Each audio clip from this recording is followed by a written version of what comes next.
عورت کا جھوٹا پانی پینے سے کینسر ختم ہوتا ہے۔ چوہے کا جھوٹا کھانا یرکان کو جنم دیتا ہے۔ آنکھ کا پھڑکنا مصیبت کی نشانی ہے۔ دودھ کا گرنا رزق بڑھنے کی علامت ہے۔ شیشہ ٹوٹے تو خسارے کی علامت ہے۔ دیر سے نیند آنا مصیبت کی علامت ہے۔ سر کھجانے سے عقل کی مقدار کم ہوتی ہے۔ الو کو بار بار دیکھنے سے بینائی تیز ہوتی ہے۔ لال بیگ کا ہونا گھر میں الجھنے لگتا ہے۔ لال بیگ کا ہونا گھر میں الجھنے لاتا ہے۔ پرندوں کا لڑنا گھر میں بے چینی لاتا ہے۔ گھر میں مور کا ہونا خوشیاں لاتا ہے۔ ہاتھ ملنے سے دماغ تیز ہوتا ہے۔ پاؤں مسلنے سے کبھی دمہ نہیں ہوتا۔ بلی کا رونا گھر میں غم و پریشانی لاتا ہے۔ گھر میں کالے تیتر کا ہونا غم کو لاتا ہے۔ بلیوں کا لڑنا گھر میں غربت کو لاتا ہے۔ پانی کو 3 سانسوں میں پینا صحت ہے۔ تیز چلنے سے دل صحت مند رہتا ہے۔ کم روشنی میں کتاب پڑھنے سے آنکھوں کی روشنی کم ہوتی ہے۔ بیٹھنے رہنا دل کا سائز بڑھ جاتا ہے۔ پودینہ کا استعمال خارش کو ختم کرتا ہے۔ زیادہ نہانے سے طاقت آتی ہے۔ مکڑی کا جالا ہونا غربت آتی ہے۔ چھپکلی کا ہونا بے برکتی کو لاتا ہے۔ چمگادڑ کا ہونا گھر میں غریبی لاتا ہے۔ جلد اٹھنا رزق کو گھر میں لاتا ہے۔ دیر سے سونا بیماری کو لاتا ہے۔ سرما لگانے سے بینائی بڑھتی ہے۔ کوے کا آنا گھر میں مصیبت لاتا ہے۔ پانی ایک سانس پینے سے گردے فیل ہونے کا بڑا سبب بنتا ہے۔ کاکروچ کا ہونا گھر میں لڑائی لاتا ہے۔ چائے پینے سے جسم کمزور ہوتا ہے۔ بیٹھے رہنے سے بڑھاپا آتا ہے۔ گوشت نہ کھانے سے جوانی جاتی ہے۔ دودھ پینے سے جلد خراب نہیں ہوتی۔ دانت پیسنے سے کینسر ختم ہوتا ہے۔ پاؤں ہلانے سے مصیبتیں آتی ہیں۔ بائیں ہاتھ کا استعمال بڑھاپا لاتا ہے۔ دائیں ہاتھ کا استعمال جوانی لاتا ہے۔ چائے میں مکھی چلی جائے تو انسان کو خسارہ اور دھوکہ ہونے کی علامت ہے۔ کڑوی چیزیں کھانا خواب اچھے آتے ہیں۔ میٹھی چیزیں کھانا خواب ڈراؤنے آتے ہیں۔ عورت کی صحبت جوانی کو کم کر دیتی ہے۔ کم نہانا عمر کو کم کرتا ہے اور بدن کمزور کرتا ہے۔ کتے کا رونا کسی کے کوچ کرنے کی علامت ہے۔ آسمان کو دیکھنے سے بینائی بڑھتی ہے۔ صبح کو گھاس پر ننگے پاؤں چلنا بینائی بڑھتی ہے۔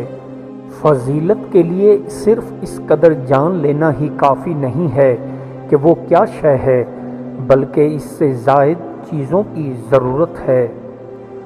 بندہ گندے برتن میں دودھ نہیں ڈالتا تو اللہ گندے دل میں نور کیسے ڈال سکتا ہے؟ کسی کا برتن خالی ہو تو یہ مت سمجھنا کہ مانگنے چلا آیا ہے، ہو سکتا ہے کہ سب وہ بانٹ کر آ رہا ہو۔ اگر آپ کی بحث بدتمیز انسان سے ہو تو ہار مان لینی چاہیے، کیونکہ آپ کی آواز کتنی ہی اچھی ہو، آپ ایک کتے سے اچھا نہیں بھونک سکتے۔ آپ کے آس پاس بہت سارے لوگ آپ کی مدد کرنا چاہتے ہیں، لیکن آپ کی فطرت، سلوک اور سخت مزاجی کی وجہ سے وہ ایسا نہیں کر پاتے۔ خبردار، کسی احمق کی دوستی اختیار نہ کرنا کہ تمہیں فائدہ بھی پہنچانا چاہیے گا تو نقصان پہنچا دے گا۔ خواہشات کا گھوڑا بے لگام ہو جائے تو اپنے ہی سوار کو گرا کر پیروں تلے روند ڈالتا ہے۔ 5 چیزیں جو آپ کو چھوڑ دینی چاہیے۔ اول، ہر ایک کو راضی رکھنا۔ دوم، تبدیلی سے گھبرانا۔ سوم، ہر وقت ماضی میں رہنا۔ چہارم، بہت سوچتے رہنا۔ پنجم، اپنے آپ کو دوسروں سے کم تر سمجھنا۔ جہاں آپ کی ذات اضافی ہو جائے وہاں ایک گہری الوداعی مسکراہٹ دیں اور خود کو منظر سے ہٹا دیں۔ یہ آپ کے لیے بہتر ہے، کیونکہ عزت نفس بہت قیمتی شے ہے۔ نیکی اور بدی کے فرق کو سمجھنے کی اہلیت رکھنے کا نام ضمیر ہے، یا سادہ لفظوں میں یوں کہہ لیجئے، جس کے اندر غلط کام کرنے سے پہلے یہ احساس جاگ جائے کہ اللہ دیکھ رہا ہے، اور وہ اللہ کا خوف دراصل ضمیر کہلاتا ہے۔ خدا جس کی حفاظت کی جب ٹھان لیتا ہے تو پھر مکڑی کے جالوں کی وہ چادر تان دیتا ہے۔ اگر وہ زندگی لکھ دے سمندر راہ دے دے گا، اور اگر وہ موت لکھ دے تو مچھر جان لے لیتا ہے۔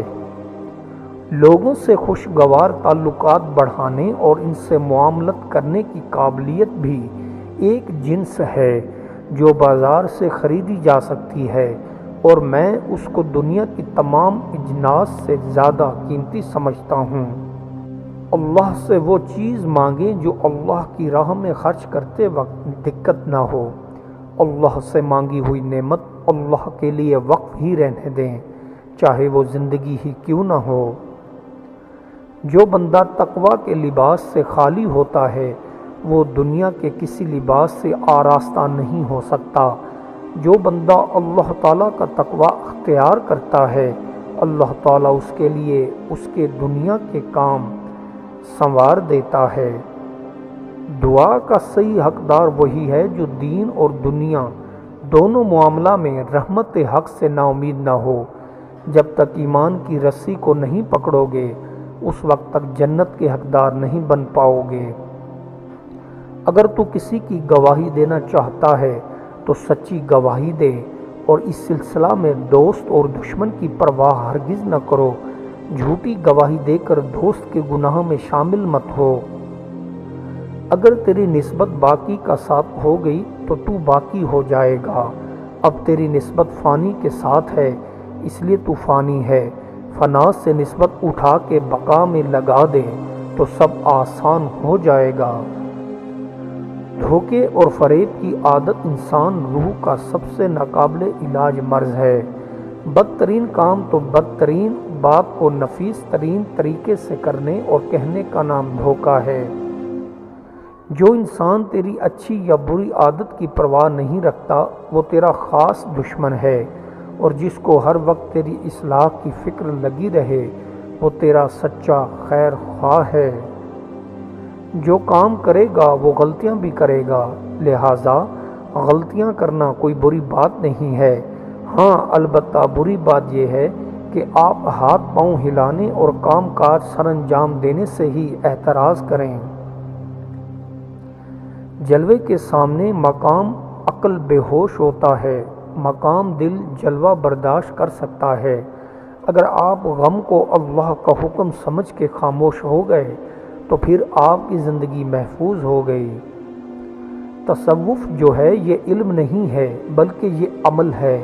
ایک آدمی کسی دوسرے آدمی کے کہنے پر خوشی سے اپنی زندگی کو اللہ کے لیے ڈھالنے کے لیے تیار ہو جائے تو یہ تصوف ہے۔